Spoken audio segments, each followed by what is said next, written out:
Welcome, and glad you could make it. I'm Scott Sales with Parsons, a principal project manager and co-chair of the conference, and I'll be your moderator on this journey through the overhead and underground world of utility collaboration statewide. For those joining from around the country, it will be specialized to Arizona, although very transferable anywhere. I'm going to pass this on to the speakers, Rick Ellis and Sandy Garrick, in a moment. First, let me tell you a little bit more about them. Rick Ellis attended the University of Arizona and graduated with a bachelor's degree in civil engineering in 1991. He started his career in Seattle, Washington with the Washington State Department of Transportation, where he worked for approximately 12 years in a variety of design, construction, project, and management positions. He returned to Tucson in 2003, working with the Pima County Department of Transportation for approximately 15 years in engineering. He now works with the Pima Association of Governments, or PAG, as Director of Transportation Services. Sitting next to him is Sandy. Sandy has been in the planning, design, and construction industry for over 20 years in Tucson, Arizona. The first 8 years were in construction and architecture for the private sector, specializing in airfield and multi-use development projects. Sandy then worked 12 years for the Pima County in various positions, including project and program management, and as the County Public Works Utility Liaison. She recently returned to private sector with Markham Contracting, Southern Arizona Area Construction Manager. Sandy's degree in Sustainable Built Environments through the University of Arizona. She currently serves as the chair of the Arizona Coalition for Utility Safety and Damage Prevention, and previously led the Regional Utility Coordination Committee when with Pima County. Before I pass it over to you, would like to let everyone know to go ahead and type in their questions in the Q&A box below as the presentation moves along. You won't interrupt the presentation, and will help us answer as many questions as possible after the presentation finishes. With that, please join me in giving a big virtual clap welcome to our dual Wildcat speakers, Rick and Sandy. Well, thank you, Scott, and good morning or good afternoon to everyone there. We certainly appreciate this opportunity to talk with you about some utility efforts in our state. As Scott mentioned, we really would like to encourage you to type in those questions so that we can address them either as they come up or at the end. We have left ample time at the end for Q&A, so thank you, everyone. And we'll go ahead and kind of jump in here. So first, we want to talk to you about what to expect through this session. So I'm going to give you an overview of the evolution of the Arizona Coalition for Utility Safety and Damage Prevention, kind of how we came about, why we did, who participates, who are the stakeholder groups, what are the priorities that we've identified, the subcommittees that we've formed, which Rick chairs one of the subcommittees, and the latter half of this session is going to be focused on the recommendations from the state coalition through that subcommittee. We'll start right in. So evolution of the coalition. How this group started was because of a problem that arose. And before that, just a little reminder with utility impacts, the scope of utility work. You know, we all know there are 8.6 million lane miles of roads in the US. And along with that, there's a lot of potential for conflict with 20 million miles of underground utility lines. The reason for the picture of the football field is that is enough underground utilities for a football field's length of buried utilities for every man, woman, and child. And here in the state of Arizona, we have over 100,000 miles of those buried lines. So how our group started was that there was an Arizona revised statute talking about a tolerance zone. So excavation within, here in Arizona, it's a 2-foot tolerance zone. And the interpretation had been changed so that it only allowed hand digging within that 2-foot. Now, as you can imagine, that was quite a change and had very high impacts on construction projects throughout the state. And we did some evaluation of that and realized that handwork was going to be at least double the cost. It was going to triple our schedule, and sometimes it was not physically possible. You have to have equipment in within that time frame. So at the time, this was a really big issue for us here, and we joined with our state regulator, the Arizona Corporation Commission, and got this resolved and understood that It meant we needed to expose it and then dig in a careful and prudent manner. And what really came about with that was we realized we needed to improve communication across the state. So partnering with the Arizona Corporation Commission, we started an outreach project and said, how can we prevent a misunderstanding like this happening again and improve communication across a multitude of stakeholder agencies? Of course, it comes down to communication. So how do we improve communication? We came up with this idea of the Statewide Coalition. First, we needed to identify who were the stakeholders in this coalition, because we recognize that when you only pull in certain groups, you only get those individual perspectives and you can't really come up with statewide recommendations or fixes. So these are the groups following the Common Ground Alliance framework that we've identified and participate in this coalition. So we have municipalities from all across the state. They could be in Department of Transportation, in their utility division, permitting, anywhere within public works. Also very important is to have the one call center. So every state has their own one call center with the 811 number, or as a lot of us still refer to it as Blue Stake, but it's 811. So AZ 811 is a partner. Various engineering and design firms are part of this group as well. We have emergency coordination. So that includes, for example, here we have the Arizona Department of Emergency Management and Military Affairs. So they participate in this so that we're making sure to come up with recommendations that don't adversely impact other stakeholder groups in the process. Our state regulators mentioned is the Arizona Corporation Commission. A variety of electric companies and power companies. So here in Arizona, we have APS, SRP, Tucson Electric Power. They've all participated in the development of these recommendations.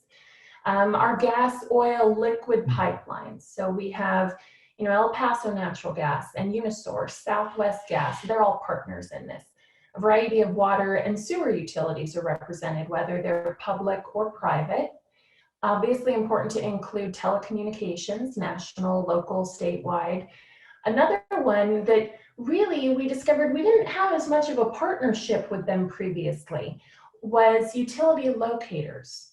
So this could be someone like ELM or USIC, some of the national locators that actually go out and physically locate the utilities in the field. It's really important to partner with them because, as we all know on public capital projects, utilities, according to the FHWA, they're the leading cause of cost and schedule overruns. So anything that we can do, first of all, during design to include them and incorporate them and to minimize conflict.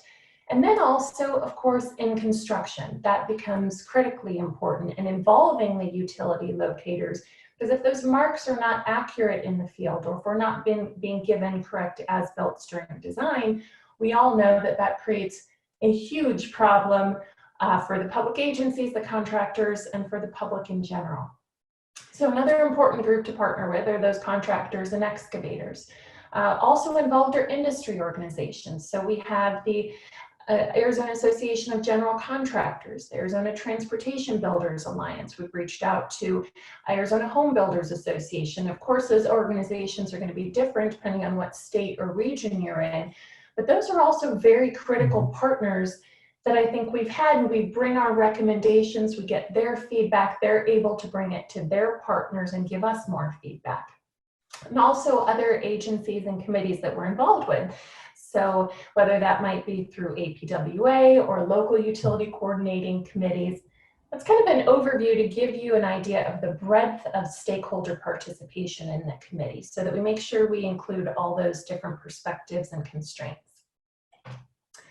The priorities. So first of all, what we did, of course, we brainstormed, right? We had to talk. It's a very common theme for me. We got to talk. So a big part of this was identifying our priorities. So we first went to the group and said, okay, what's important to you? And you don't need to read through this list, but it gives you an idea of the feedback. We did surveys through the coalition participants and said, okay, pick your top, say, 5 priorities for this coalition to work on. What's most important? And we came up with a list of those. And some of those will continue to be ongoing ones, or perhaps they've moved down in the priority list. But we came up with the top 5 priorities, and from that we created subcommittees. So the overarching immediate goal was to reduce delays for utility locating, because at the time there were some companies that had changed and they were behind tens of thousands of tickets. It was about 60,000 tickets at one time, and that just means construction activities cannot start safely and cannot start on time when the utilities are not being located in the field.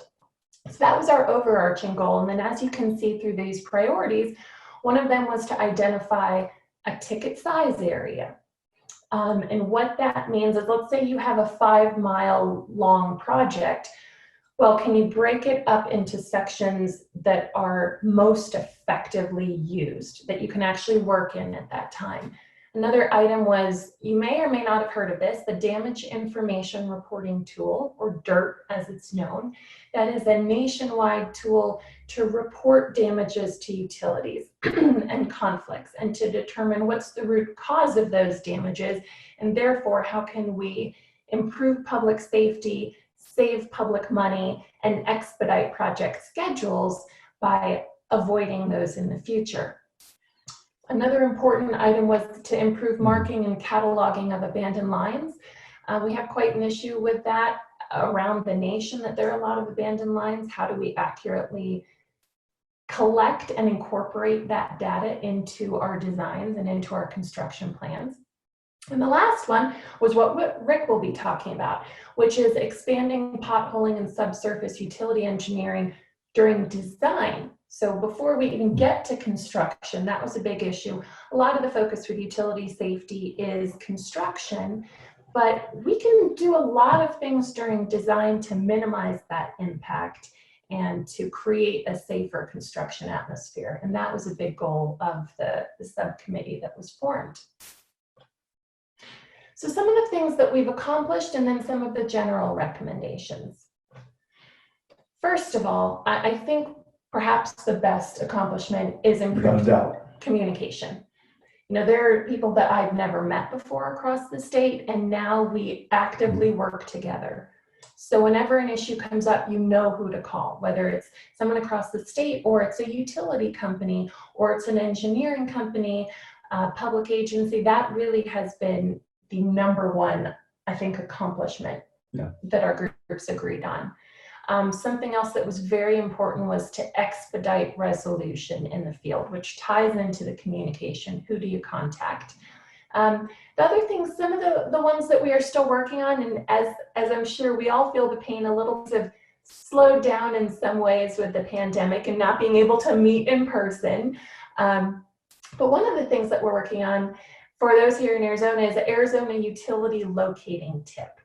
And my contact information is at the end of this session, and the presentation will be made available. I'd love to get your feedback. That's what we're looking for in this. It is a collaborative effort. So what we're developing is a locating 101, if you will, in which we'll be discussing terminology. You know, we've discovered that that can be a big source of miscommunication, because what the public agency thinks they're saying can be interpreted differently by a utility company or by a contractor.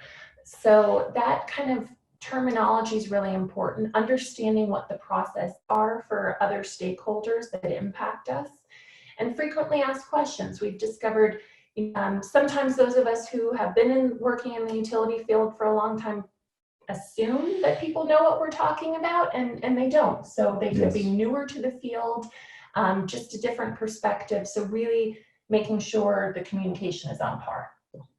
And also just understanding the magnitude of that. We're working with AZ 811 to determine how to implement greater communication through the system itself. So through the actual web platform, so that it's not dependent on external emails. And that's something AZ 811 is partnering us with, and various other state 811s are implementing, or in the process, or have something similar. So again, if you're involved with that, please reach out to me. We will have more information forthcoming. We're still working on our state recommendations for the damage information reporting tool. And basically also expanded collaboration. So anyone who would like to participate, please reach out. I know this was kind of a quick overview of a state coalition, so I hit you with a lot of information. And Rick is going to kind of go into some more detail on the expanded potholing during design. So thank you. Rick, away. Hard to believe that the information activity can all be summarized in a 45-minute session, but we did want to wet your whistle, I guess, or give you at least an idea of looking into. As Sandy mentioned, the makeup of the committees and of the whole group is very diverse, it's very broad. Despite the focus on a lot of the construction-related activities, there was a recognition that a lot of the stuff we're dealing with, the residual effects, the impacts, they kind of culminate in construction, but if there was a root cause or a chance to nail it when you're earlier in the design phase, that would be well worth the time invested efforts on that. And so that essentially led to one of the priorities being the identification of how can we expand design potholing, how can we make that better, and what can we do? So with that, we kind of identified some causes on that and want to jump into some recommendations I wanted to share. Putting on my Captain Obvious hat here for a minute, long been recognized that accurate utility information is absolutely critical to good roadway construction, roadway design, making sure that the projects go smooth. That revelation did not take a lot of think tank and a good collaboration. That was pretty obvious on there. Equally obvious was relying solely on as-built, old documentation, old design plans. That's not cutting it anymore.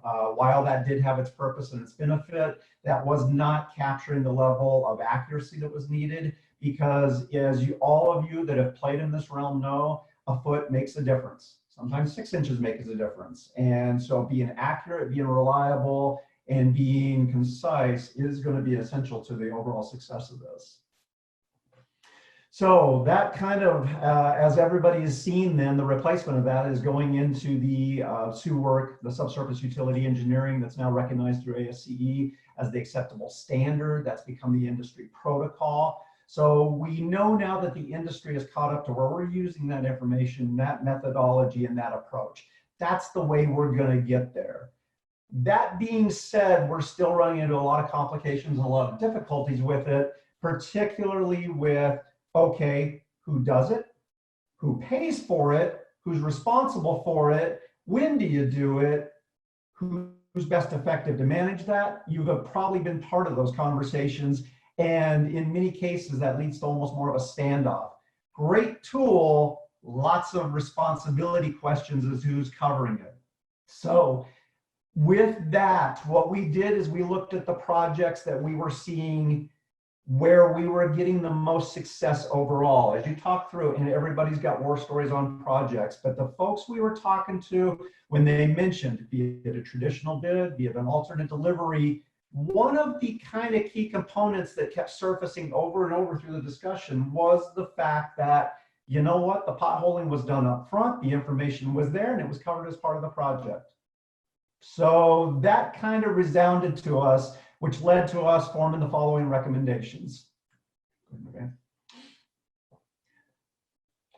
So, go back one, sorry. Before you start any project, so those of you that work in the jurisdiction side of this, you often have a pre-planning phase, you'll often have your budgetary efforts that you'll go through before you tackle design of projects. When you're building your projects, when you're building the scope of the possibilities, when you're building up those budgetary numbers for the design, for the initial investigation, start allocating and incorporating the cost and the time frames for SU into that scope, schedule, and budget.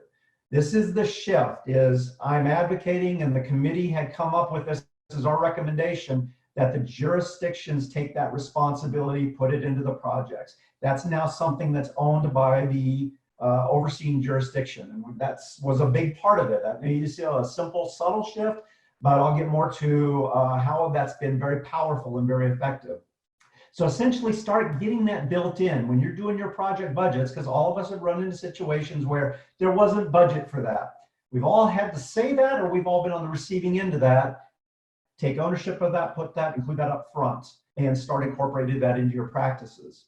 Parallel with that, and I leave this, and I said this, this is the discretion of the jurisdictions, because each agency may have their preferred protocol on this. You can utilize a JOC, you can utilize an on-call, you can include the potholing with each individual design contract under the, as a sub to the design, the primary designer on that.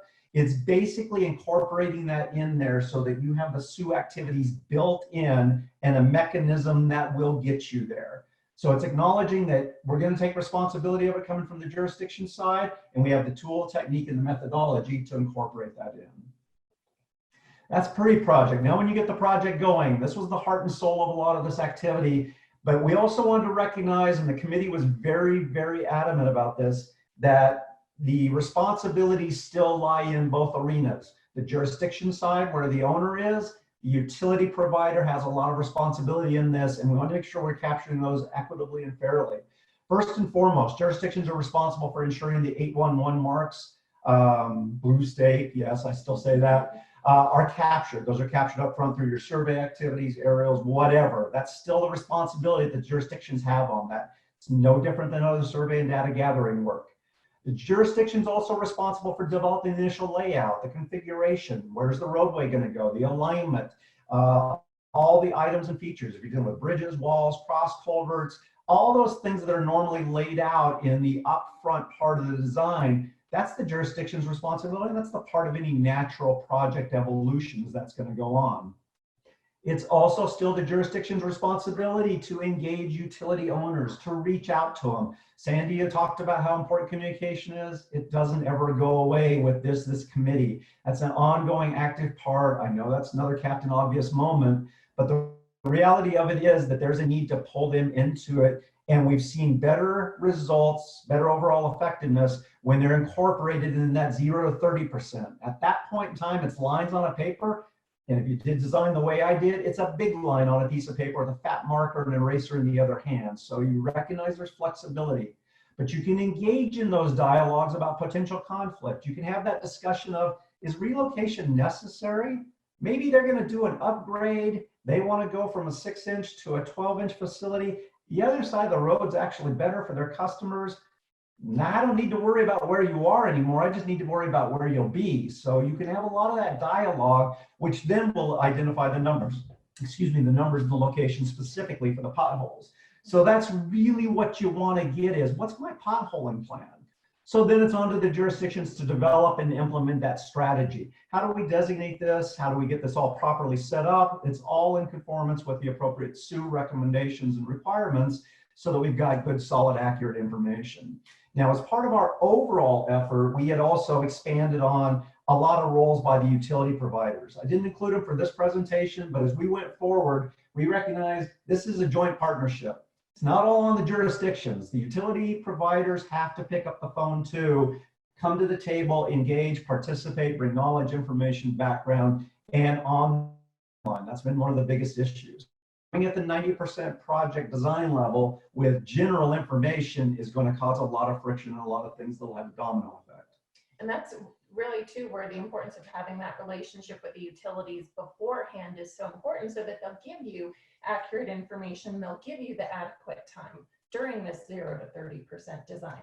I will come back and hit upon that because Sandy hit a major linchpin that we were seeing, and I'll talk a little bit about that when I hit upon the benefits. It does simplify. I don't want to make it sound too simple, but that's kind of the heart and soul is very early on when you're laying out your big elements and you're juggling 3, 4, 6, 8 balls up in the air. While you're doing all that, make sure you're including them. Jurisdictions take ownership of that potholing, develop the strategy to go out there, and make sure that's your responsibility now to provide that information to then facilitate the discussions. Now, we did want to make note, and as I was talking with a lot of designers and project team members, we did note, and as much as you want to try all the information up front, all the data collection, there are still some things such as storm drain systems, light poles. They don't always get figured out in the first 30% of any project life. So recognizing there's still an ongoing evolution and need for additional possibilities in potholing, going through the 30, the 60, the 90, pray to God just stop long before 100, but that effort is well worth it, but the same methodology still would carry forward. So what Sandy talked about, you've built that relationship, you've built that approach, you've got that engagement started, now you can utilize that throughout the project. You're hoping still for the big bag up front that gets you the bulk of the information, but realistically it pays dividends throughout the life of the design. you know, and you mentioned something I think that's so important. I just want to kind of re-emphasize Mhm. it, is that potholing. So Rick mentioned, you know, taking ownership of potholing, and that's something we discovered through a regional and state approach, was that jurisdictions' approaches were very different Yes. on that regard. Where some agencies said, you know what, it's on the utility, I'm going to let them worry about it, and other agencies said, no, this is our project. We are going to take full ownership and make sure it's done. And that's something that you really have to decide for your own agency. But we did notice, at least it seemed to me, that the agencies that took full ownership, they had a lot more success. They were much happier with the results of the data that they were finding, which is what fed into the recommendations. Yeah. Go ahead. So the benefits on that, and I'll hit upon this because as we were discovering, as Sandy alluded to, we started seeing a lot more successes out of this. And that was kind of the key thing. Is for the longest time, I thought it was because the contractor bought better donuts than I did, or had a cooler invite than I did. But they were seeing successes, particularly in the alternate delivery methodologies. And then when I expanded and started researching more, found out a couple of jurisdictions that did this just didn't quite have the headaches we were experiencing and seeing on many of the other projects.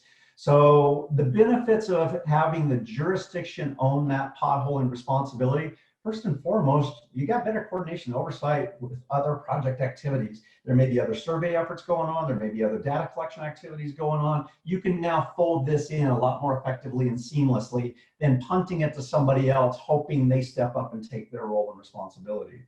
One of the jurisdictions that I talked to came back and said just the sheer management of traffic control to minimize impacts when they were juggling different closures, paving activities, different events going on, having that under their watch was their whole heart and soul. They just did not want traffic impacts beyond what they could manage. Great benefit, great idea. So that was in there. Better integration with project schedule. I mentioned the alternate deliveries and some of the other project teams I talked to, and almost every single one of them said, we're getting information when we need it. Not 2 weeks later, not 6 months after something had already been decided, but it was leading into discussions. And so there was real-time information that lined up with project schedules on a much, much more active and interactive type of basis. There's a lot of overall efficiencies within the jurisdiction oversight and control. This was a comment and benefit I heard back from the utility providers. They don't know all the right-of-way use permitting. They don't know all the traffic control setup. They can do it because they're not totally unfamiliar with it, but it's not quite their normal course of action. Whereas on the jurisdiction side, either with your own maintenance and operations crews, with your own field crews, you do this on a regular basis. This is old hat to a lot of the jurisdictions I talk to. Okay, well, put the expertise on the task that's needed rather than trying to get somebody else caught up, understood, and always going through that. So there was a recognition that that shift in responsibility did allow for a little bit better activity management. And lastly, there was a better economic benefit just from the overall coordination. Things go quicker, and I know this is another self-obvious thing, but when it goes easier, it goes quicker, and God forbid if you can miss having to do a bunch of rework and you avoid that having to go back, there's just better overall efficiencies that are going to be gained for that, and it'll always result in the bottom dollar on that. So all those combinations were really kind of swirling around as Sandy mentioned, there may be policies, procedures, protocol within your organization that says that's not our responsibility. I'd urge you to rethink it, because at the end of the day, the project success on multiple projects may wind up being more beneficial as something to consider. Oh yeah, definitely. And I haven't seen any questions pop up yet, but something that you were talking about through, because I think we're, oh, I'm sorry. Got a couple more. No, that's fine. More. Go for it. I was going to say, if you're going to lead into it. Nope. So a couple key points I really want to note for the next couple slides is the inspiration on this did come from lessons learned. This wasn't a mathematical formula. This isn't something I sat in a room by myself and then brought to the rest of the committee members. This was something where we were going out talking to folks, and they were very willing to tell us, yeah, we're not having those problems. What are you doing wrong? That's important. We had to have an atmosphere where people could express their feelings and opinions. So I did break down in tears, but we got through that with a good lunch. But at the end of the day, these projects were experiencing overall, and I'll come back on that in a second, overall higher success levels by having this type of information, by having this activity. As I said, it swirled around with a common theme of potholing during design being provided as part of the project, not punted off to somebody else's individual responsibilities. Those jobs were going better overall. They were going smoother. They just weren't running into as many of the war story problems. Second, the effort represents that collaboration across multiple groups. As Sandy mentioned, everybody was in the pool on this one. And we had a lot of folks that were there. We do have contractors, we have jurisdictions, we have utility providers. As part of the committee effort, we did reach out to a number of other folks to say, I don't want this to be a one-side bias type of approach. Got to know that our target audience out there, you know what, they kind of think the same thing too. So we did have a lot of input that came out of this. A lot of folks said, yeah, that's kind of what we're running into. That's what we're seeing. So they got to kick their 2 cents worth in on this as well. That led to every single person I talked to said, don't even think for a second that this is your silver bullet, your quick fix, pick your cliche on this, that these recommendations are a starting point, but you still have to treat utility coordination as a discipline. It's part of the project. It requires the interaction, it requires the devotion, the dedication to it. This is not 5% other duties. And this will not replace that. This does not change that in any way, shape, or form. You still have to be an active, engaged partner and stakeholder between the utility providers, the design teams, the contracting teams, and the jurisdictions. That will never go away. Those of you that have done that, you may never see that go away. The benefit is, if it's better, that's worth it. So as I mentioned before, the recommendations that I summarized for just this presentation really focus on the jurisdictional side, because that's the simple but subtle shift on that. We still recognize that the utility providers play an active role and they do have ownership responsibilities on that. So the full slate of recommendations that our committee has developed and identified does include utilities have got to provide information when requested. They still have to show up to all the other dialogue and exchanges and meetings going on. They have to be very, very forthcoming on any kind of prior rights, efforts to upgrade, long-range plans, all those things that we need to incorporate into the project activities utility responders provided, or I'm sorry, the utility providers are responsible for providing that. So one more slide with a couple other things that I wanted to leave you with. The recommendations are served as guidelines. You will note that when I did present those, I left a lot of options in the part of it, and that's what our committee had agreed on. These are not standard thou shalt do requirements, mandates, standards that you have to follow. We wanted to recognize that each jurisdiction is going to be different. There's nuances that will help. A jurisdiction that's a very small community may not be the same as a much larger with a more robust program. Likewise, not all projects are the same. So we wanted to be very guideline oriented, capturing of best practices, but they're tailored to fit your needs. They're tailored to fit what you want to do. Plant the seed, but let you run with it. The full benefit of this, I've alluded to it and talked about it to the anecdotal, is the domino effect.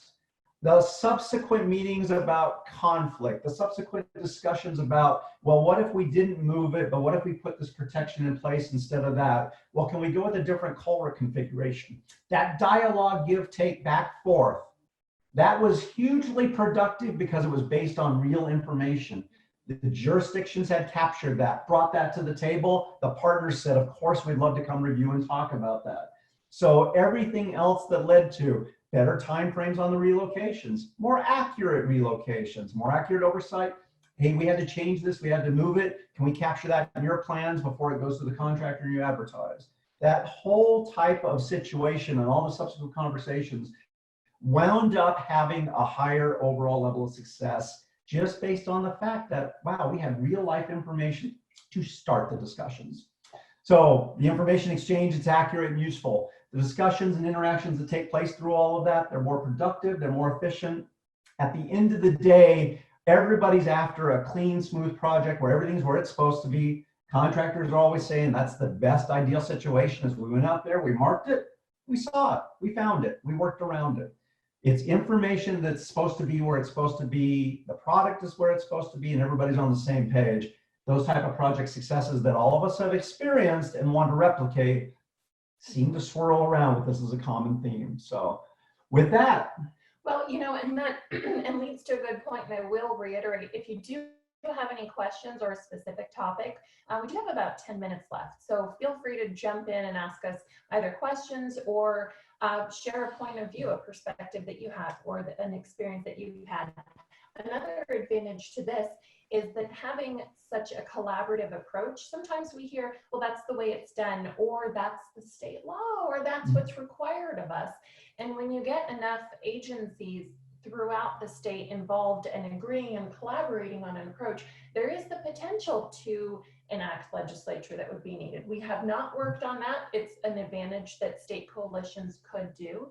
A couple of other things that we've touched on briefly while we still have a few moments are design markings. So we've talked about 811 markings through construction. Well, other states also do that for design. Arizona is not one of those states, but having this type of coalition gives us a better way to understand how it's being done in other states. And I see that a question has come up. So let me go ahead and ask this. How long has the coalition been in place, and how long do you anticipate it being in place? Terrific. Thank you so much for the question. We actually started a year and a half ago. So our first meeting was like April of 2019. It was the very end of 2018 that the issue that I mentioned in the beginning with the tolerance zone came up, became a huge issue statewide. And then after we got that resolved through kind of smaller discussions in February, that's when we reached out and said, okay, we've got to start this coalition. Now, as to how long I anticipate it being in place, I was going to say, as long as we've got, I guess, major topics, major issues to work on, and we've got the emphasis and the urgency to do it. I mean, right now we do have effective collaboration. We have energy with it. So fortunately, I don't think anybody's kind of jumped up and said, oh, well, I have no more utility issues to worry about. So it hasn't gone down, it hasn't gone away. Knowing what's the right thing to tackle or which things are going to wind up having real meat and benefits out of that, that's what we're keeping our eyes and ears on that. As a matter of fact, we've had some feedback for the coalition that we may want to ramp it up a little bit more even and become like a nonprofit type that is more affiliated with the National Common Ground Alliance as a state chapter. So the coalition members themselves have recognized the value, and that we're definitely continuing on.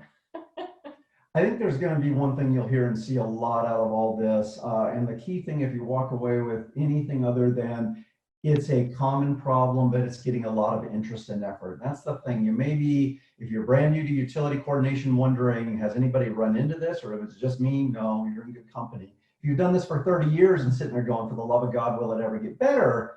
You may be sitting there wondering, does it ever happen at any point? The fact that it's getting the attention at the state level, the local level, and this type of interaction on it is a real positive on that. I know there's been a lot of strides in this arena. The discipline's made some very good progress on that. I hope to see it continue to evolve on that. Couldn't give you an end date when I think it'll be solved. I can tell you right now, the energy level that's kept it going is at a good point. It's working hard and it's working well. Even without our lunches, usually we get to that have was lunch the best part. Oh man, but yeah. And you know, something we've really focused on, because as a group we decided we want to have some tangible results. So you know, the group was formed because of a very specific issue that we were able to resolve, and then we've had some other ones through it in this recommendation. But we do have some kind of bigger picture items out there, which some of you may have been considering about as well. So things like evolving technology. Yeah. You know, what's going to be out there for subsurface utility engineering? And some of you in other parts of the country may have more success with ground penetrating radar. Arizona is very dry. It's very rocky soil. So it's not quite as effective for us in a lot of areas, but we certainly want to keep on top of that. So that's another stakeholder, is that we do have some vendors and equipment manufacturers, so that we can kind of stay on track with that. Something else that we've talked about bigger picture is what type of data sharing platform may be available to store some of this information so that we're not continually rehashing it. So, you know, on project A for your agency in 2020, you're gathering all this information, and then in 2 more years you have to gather all the same information again. So that's kind of a bigger picture. We don't have an answer for it, but it's something that's certainly on our radar as to how it can improve. So again, if those are topics that you're looking into, we would love to hear from you. We recognize one of the things we're starting to do is build part of programs for future transportation packages, voter ballot measures, if you will. And one of the big values and benefits we've kind of seen that we may not have experienced previously was, where is this stuff? Or more importantly, you don't have to know exactly where it is, but where should I be properly aware of it? Service lines, that's not a big deal. We can work through those. Those are typically a lot easier to work with. Big national carrier lines, maybe you've got liquid petroleum coming through there in a 16-inch line. You don't just pick it up and shift it over 3 feet. And likewise, what I learned kind of the hard way is a lot of the telecommunications activities. What you run into is if any of those are tied in with FAA circuits, serving hospitals, airports, anything else that's going to have an aeronautical aspect to it, that's a lot of additional complication that normally is not thought of or considered. It may be a very technically easy relocation or a line to deal with or protection, but the logistics on it may be an absolute nightmare trying to organize that, orchestrate that, and coordinate that. So getting a better handle on what's out there, who's out there, as we go forward and look at them so that we're properly building projects around there instead of assuming piece of cake, we won't have to worry about it, it's out in the open, or, well, we did the overlay just fine, I don't see why anything else should be more complicated. Oftentimes we're finding that those little tricks and triggers may wind up being a big difference in there. So. Well, I think that you and I could probably talk forever on this topic. we certainly have in the past. If there are any other questions from you in the audience, please feel free to ask that now. Otherwise, thank you so much for we appreciate being it. part of this. Scott, I don't know if you had anything else that you had come across or wanted to ask. Yeah, a few things here. We got a few more minutes, so I just jotted down a few things on that. Always learning something new on utilities. That's been there's so much. But if there's an entity out there that's listening in on this and is interested, like, well, wait, I'm not part of this coalition, and maybe it might be something they'd be interested in. How would they email one of you two, or is there a website out there where they can go and see more about it? Absolutely. You know, we started a website when I was with the county, and then I left, so now we're trying to figure out how we're going to do that again. But yes, hopefully on screen is my contact information, sgarrick@markhamcontracting.com. Please feel free to email me with any questions, comments, just to understand what we have. We do have a lot of resources and links that we've identified, white papers, legislative advocacy, things like that. I am more than happy to share that. Anyone call or email anytime. Okay, another quick one here. You know, sometimes people situate railroads and stuff also with utilities. Does this coalition do anything with the railroads in Arizona?